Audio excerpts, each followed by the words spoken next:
And welcome back to Coast to Coast. George Norrie with you. Dr. Friedemann Schaub with us. His book, The Empowerment Solution. Doctor, are you familiar with the late actor Robin Williams? Yes, of course. Died of that tragic disease called Lewy disease. But what was that? What plagued somebody so much that they would hang themselves?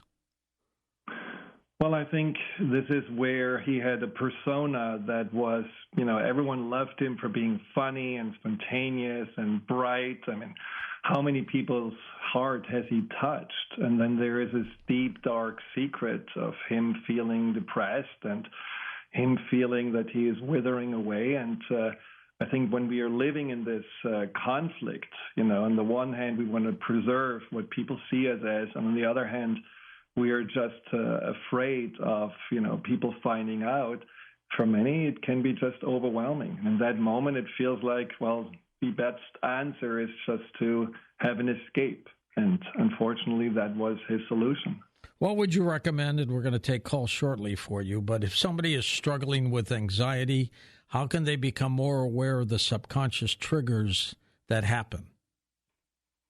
Well, I think there are two things I would recommend. One is, as we talked about before, the negative thoughts. Just write them down. Notice these are the spontaneous thoughts that are just popping up. And then ask yourself, well, what do these thoughts have in common? When my anxiety was at its peak, it was very much a thought about not being good enough. And I know exactly where this came from. It came from my childhood being kind of taught that, I'm only acceptable if I have the best grades. And so this fear, came up over and over again. And the desire to prove myself was always there. So writing down the thoughts, asking yourself, where do they come from? And what do I believe? What's the belief that holds those thoughts together? Like in my case, not good enough, or maybe many people feel I'm not safe or I'm not wanted. That's one.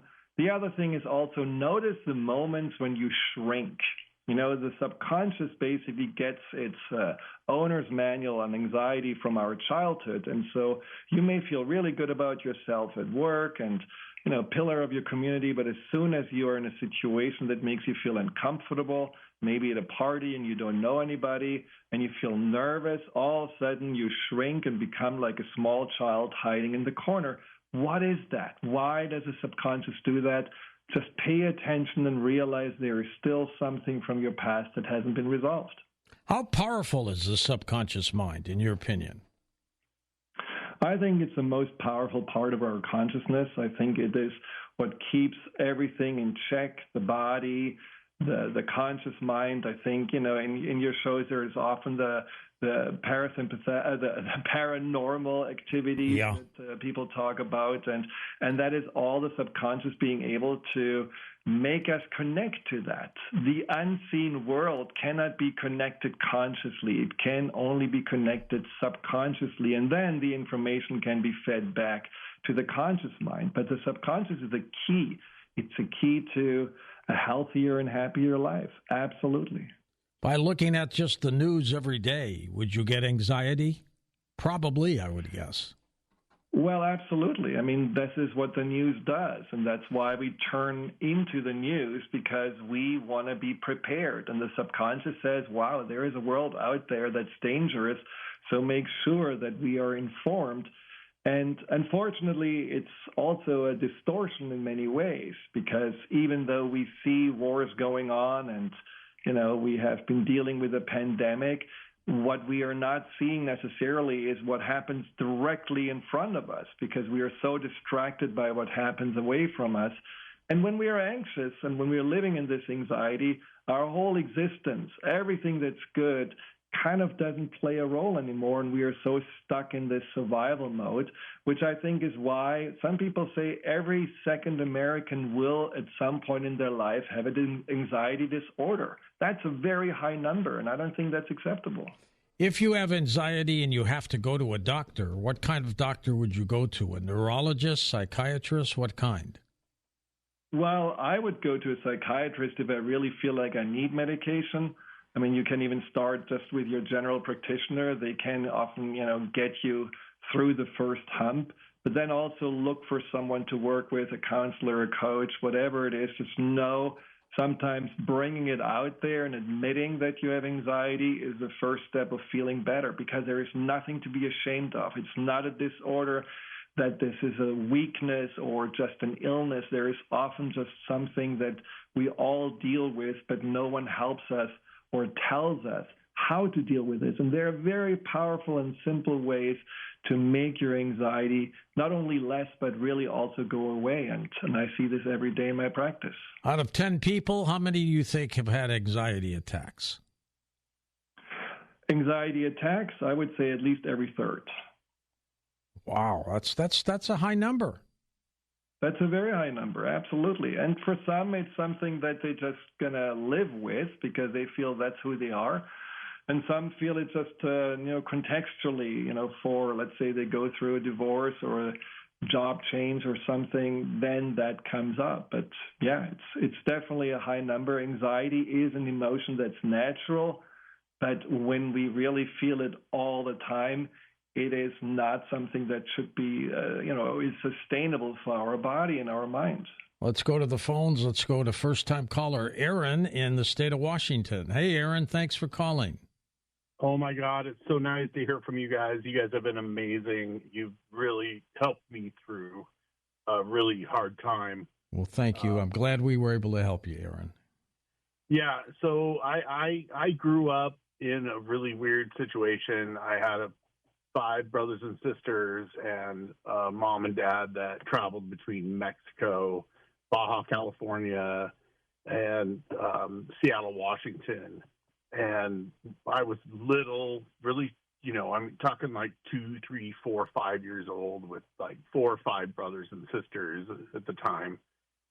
And I've always had anxiety that has come up from that, childhood growing up, because I did that for like 18 years. I mean, I think I was 18 years old when we stopped because my parents had a business, and we would drive down to like the southern tip of Baja California, and we'd pick up stuff and we'd come back home, and then we would sell things at a local fair during the summer. And so every single school year, from the time I was like, June to August, I didn't see any of my friends. I didn't get a chance to do anything. I was just basically like child labor. And now I'm having these weird time delays that you were talking about earlier. And I've been recording them for at least 3 months now. And I just did another one today with my daughter.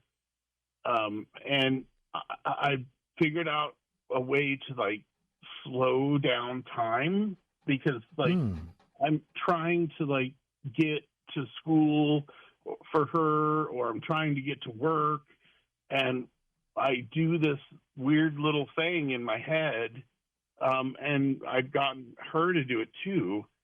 And what we do is, if you've ever, when you look at the clock and it's like 7:15, and then you look back and it's like 7:80 or 7:20, you just missed like 5 minutes. And you don't know where it went. And you have no clue where it went. And so what I do now is, and I don't want to give away all my secrets, but what I do now is I set my phone to the, my clock in my car, which is a fairly brand new vehicle. And then what I do is I check her phone. And this morning, we did it together. And all we did was we just spoke out the seconds. So 1, 2, 3, 4, 5, and you just speak out the seconds. And we literally saved 5 minutes and got her to school on time today by just controlling our mind and telling us we were going to make it on time.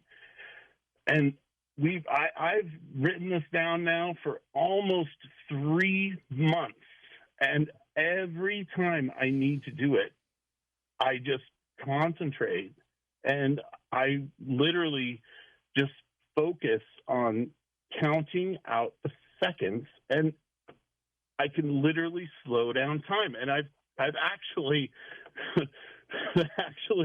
documented it with my computer on my Yukon, which is a GMC. It's a great vehicle, and I've been able to. The longest I've been able to slow down time has been about 5 minutes. That's pretty good. Dr. Friedemann, let me ask you this. It sounds like he's tapping into his subconscious mind, isn't he? Yeah, I mean, I like your method. It's definitely something where you are basically switching from being not aware, which is what the conscious mind often does. You know, you're driving to school, let's say, and you're already thinking about 5 different things, and you're not really paying attention, not even paying attention to where you're driving. And so there your conscious and your subconscious are kind of working independently and separately.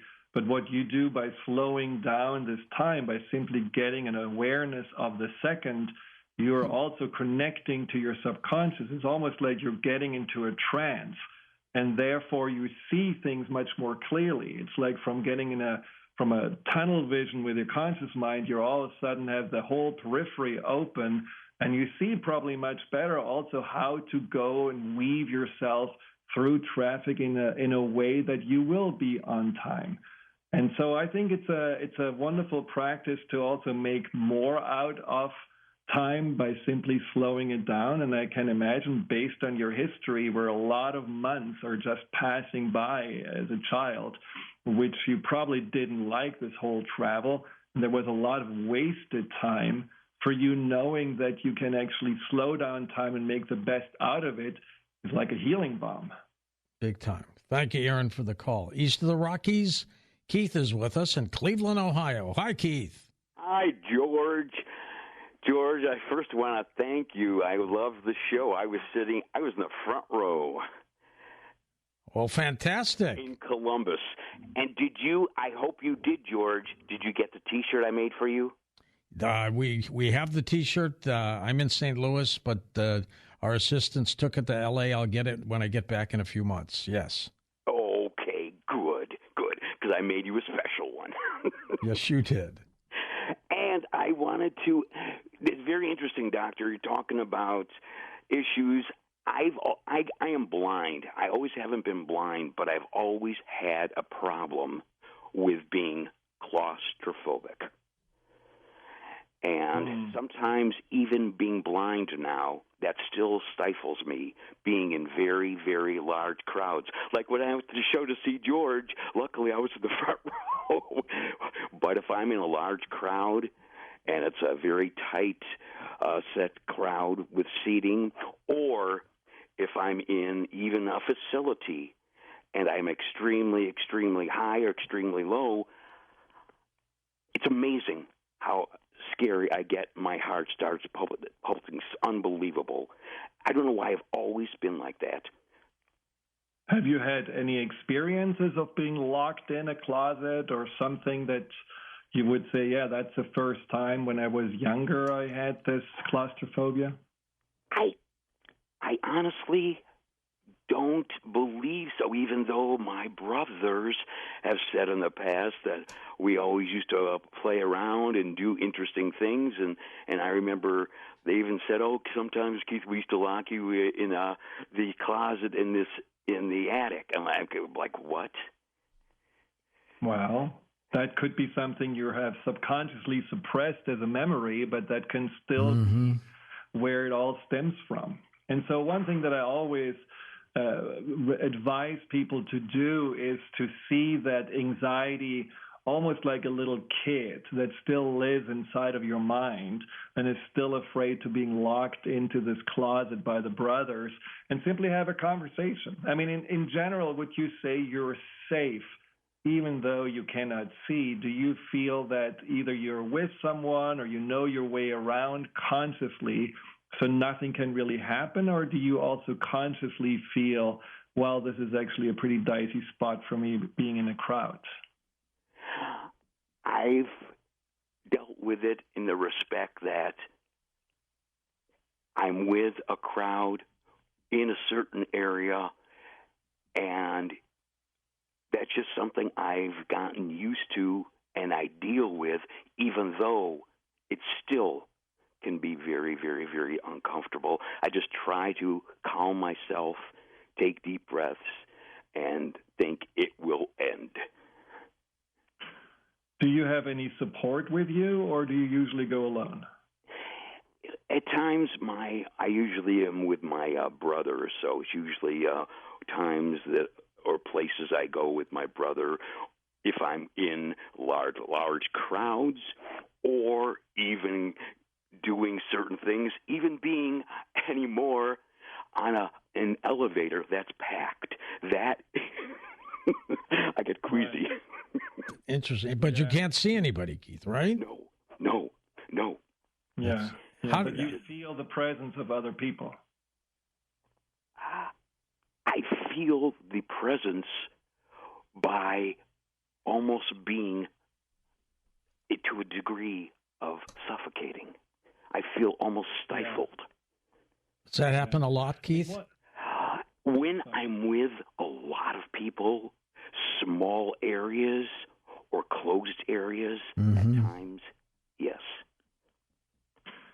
Do you have a feeling that their presence, and since you assume that all people can see, that you would be overlooked and maybe trampled at or, just pushed aside? Is there a worry about that for you? I'm not thinking that I would be trampled or not paid attention to or just left, but just the whole perception of almost feeling smothered. Yes. So one thing that you can do with your subconscious mind is to really, when you go into a crowd, visualize yourself surrounded by some force field that really keeps you in your integrity. Because like he's in a bubble or something. Put himself in a bubble, right? Yes, put yourself in a bubble because you cannot see, have all your other senses on high alert. So you are noticing the energy subconsciously. You're picking up on how far they are away, and you lose yourself in the crowd. It's almost like you're leaving yourself, and you're kind of, like you said, either smother or you're just diffusing. So just before you go there, wherever it is, visualize yourself in a bubble, feel that you are still your own person and that you're safe in that. Visualize yourself being in the crowd before you go, and that feels safe, and just notice how that goes. Because I think when we are overwhelmed by other people's energies, we can also feel suffocated and claustrophobic. Doctor, we're going to take a short break and come back and take final calls. Keith, I'm glad you came to the program, and take heed to what the doc just said. We'll be back to take the rest of your calls on Coast to Coast AM. And welcome back. George Norrie back with Friedemann Schaub as we're talking about his latest work, The Empowerment Solution. Friedemann, where do people get this book? Well, they can get it anywhere, Amazon, Barnes & Nobles, bookstores, but also on my website, drfriedman.com. Super. And we've got that linked up for you at coasttocoastam.com. Does the subconscious mind ever override the conscious mind? All the time. I mean, you want to lose weight and you have all the good plans, and then you're finding yourself somehow still buying ice cream and sitting in front of the TV slurping it. Well, that's not a conscious decision. That's your subconscious just telling you, why not? Then you do it. Let's go back to the phones. Jazz is with us in Long Beach, California, west of the Rockies. Hi, Jazz. Hello, Mr. Norrie. Good to have you with us. Go ahead. Yeah, I might be having a lightweight anxiety attack right now. Oh, my gosh. I'm a little nervous. But hey, you're doing fine. You're doing great. I don't know your name, sir. Could you tell me your name again? Dr. Schaub. Dr. Schaub. Okay. I don't think you're I don't think you have very much compassion in your words. Why do you say that, Jess? You might be, it just seems he doesn't sound very sincere. Oh, he is. Trust me. I know he might be. I agree. Let me say, I trust you, Nori, and I've been with you. Me and my family, we enjoy listening to you for quite some time, and it's really hard out here. If you've seen the streets, and you. Oh, absolutely, absolutely. Well, let's bring Dr. Schaub in for a second here, Jazz. You are compassionate, Friedemann. Whether you come across as it or not, you're a doctor. You're straightforward, and you're a straight shooter. Go ahead.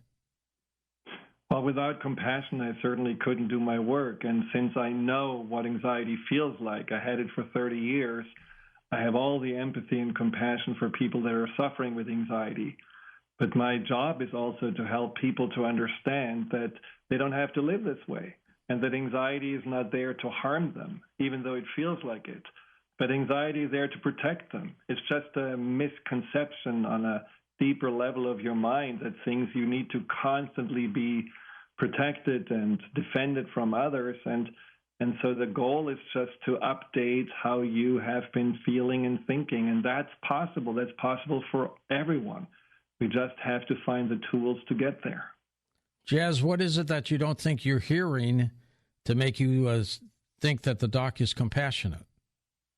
He's saying a lot. I mean, I respect his opinion, but it sounds like they're just opinions. Like, have you been on the street? Do you know what it's like as to be a minority?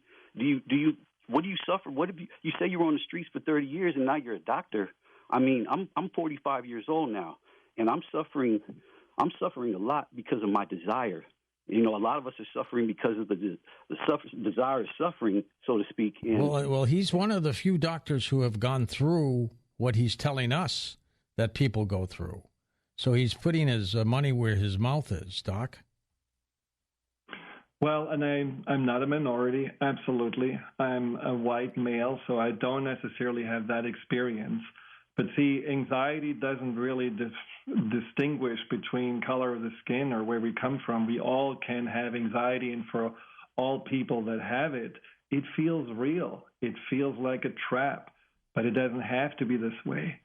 But I think, maybe for you, it's just also something where you don't necessarily know yet how to get out. And one of the first things that I often suggest people is to just imagine what would another way look like? How would you want to feel when you wake up? How would you want to see yourself? What different habits and behaviors would you want to have? Because when we are looking at anxiety and all we want is to get rid of it, we are making it actually worse because we still see it every day. It's still knocking at us every day, and we cannot really wish it away. But for the mind to have another option, another way to see yourself, is almost like you give it a new blueprint. And then gradually the mind can actually go towards that alternative and doesn't get stuck only in that what we don't want. Let's go to Kevin in Birmingham, Alabama now. Kev, go ahead. I appreciate you taking my call, George. Great show. Thank you. The question I have for the doctor was, what's the relationship between the subconscious and drug addiction?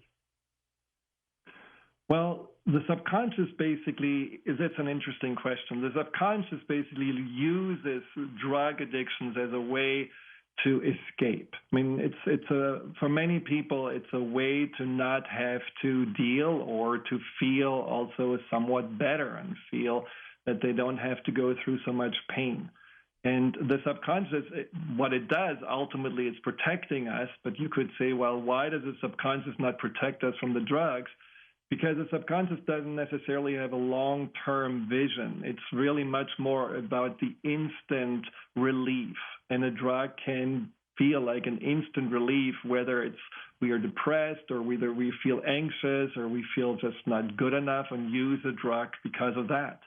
So working with your subconscious to really making it realize that what it is doing is self-destructive. And as I said to the caller before, giving it an alternative and how you can actually feel, let's say, more safe or more empowered or just more positive in life, that is crucial for the replacement of the drug. Doctor, could a brain tumor cause some of these episodes? Episodes of anxiety? Yeah. Yes, absolutely. Oh, boy. That would not be the first thing to be worried about, but it can definitely create anxiety, can create hallucinations, paranoia. Yeah, it's brain tumors can have a lot of effect in this regard. Kenneth in South Carolina, welcome to the show. Hey, Ken, go ahead. Thank you. Good to be here. Thank you, George. Long-time listener, first-time caller. Thank you. So my question is, it's really for my wife. She suffers from severe anxiety and uncontrollable thoughts, pretty severe and morbid sometimes, and it's heartbreaking to see how, it affects her. She knows they're not real, but she still feels horrible about herself for thinking them. And some of the research I've done has told me in order to help her subconscious take control is activate her pineal gland. What's your thoughts on that and for a safe way for a novice to activate the pineal? I think a lot of people say through meditation the pineal gland can be activated, especially one form of meditation where you are having your eyes closed and you're rolling your eyes up where they are literally, while your eyes are closed, as if you're looking between your eyebrows at the root of your nose. That is supposedly activating the pineal gland. I'm not so familiar with pineal gland treatments, but it's certainly something that it's worth a try. But when you're talking about intrusive thoughts and morbid thoughts, she has to ask herself, what is it what really she is concerned about? Because, for example, some people have these intrusive thoughts about wanting to stab someone, or the intrusive thought about, wanting to drive over a bridge. They don't really feel like they want to hurt someone or themselves, but the thoughts are coming up. And so what on a subconscious level is going on is that the subconscious works with metaphors. The theme is feeling either that people are infringing on you, there is an overwhelm, or that there is an overwhelm in regards to wanting to escape. And when you're deciphering the thoughts, similar to how you would decipher a nightmare, and trying to understand what is really underneath it, that can already be the first step to saying, well, I need to deal with that, what the thoughts are telling me. I'm overwhelmed, or I'm taking on too much, or I want to escape, and maybe I just need to take some pressure off. That can already be very helpful. Let's go to Reb in Colorado. Reb, take it away. You've described our life exactly. There's three of us that were U.S. Pentagon First Team, Bubba Scout Rep. That is not a misprint. We're run by the United States Defense Intelligence Agency. They started us. We're their monster. They can't shake us. And people know around the world now, we're not taking this crap. We know where they are. All right. That's the way it happens these days. A lot of people, Doc, have so much anxiety, they can't even get by day to day, can they? Yeah, absolutely. And they wake up with waiting for the next anxiety attack. And it's a very sad state of being. And I feel like, what I said before in the show, the secondary anxiety, this fear of your own emotions, that literally keeps you trapped because you're feeling like, well, I cannot get away from myself. What am I supposed to do? And anxiety is not something like a switch that we can turn on and off when we are dealing with it. We have to see it more like a dimmer switch that we can gradually decrease. But there are ways. The most simple ways is, like you said, breathing. Another way is certainly starting just to meditate or journal or write things down. One of the things that I like about affirmations is that they also, when you're doing them in a light trance, and you can get into a trance by simply looking at a dot at a wall and just focusing on it until your eyes get a little tired and there is a certain kind of feeling of daydreaming. When you then use an affirmation, it sinks in. And as I said to the caller before, it gives you another possibility to see yourself and the world in a more positive and peaceful light. Sue's with us in North Carolina. Hi, Sue. Go ahead. Hi, how you doing? Okay, hope you are too. Well, I had a question. All right. I have nightmares, and I assume the subconscious is at work when you're having a nightmare. Yes. But I dream over and over like a specific thing. There's like this man. He's either laying on a cart or a bed or something. But what fills me full of anxiety and fear, because when I wake up, I'm shaking all over the place. His eyes are like glowing red, orange, yellow, like glowing eyes. And this is a recurring dream for you, Sue? Yes. And then I'll look down the hallway where he was. Now he's gone. So now I'm really full of fear and I'm scared because and then you wake up. He's somewhere, you know. Mm-hmm. Mm-hmm. And I wonder what makes you dream. Like have the nightmare as opposed to like a nice dream, beautiful dream. Happy dream? There's something going on there, Doc, huh? Yeah. I mean, it's certainly something, when the subconscious creates nightmares, it can be that the subconscious is processing some trauma from the past. It can also be just like removing garbage from your mind, so it doesn't have to be anything severe. You can also work with your subconscious once you wake up and imagine how you want the dream to change. For example, you could actually visualize that this was just a haunted house and these were just like little lamps in some puppet on the bed. Just telling your subconscious, I want to know that I'm safe. I designed the dream the way I want to. I'm going to walk out of there laughing and it was a great time. This way your subconscious knows that you are no longer getting into this anxiety mode, because when the subconscious has you anxious, it believes that the dream is something to be taken serious. It's something, well, maybe she is really unsafe. So you have to feed back to the subconscious what you want. So make the dream, just while your eyes are still closed, something more enjoyable or more funny. Doc, we've got just a few seconds left. Would you give out your website again for folks?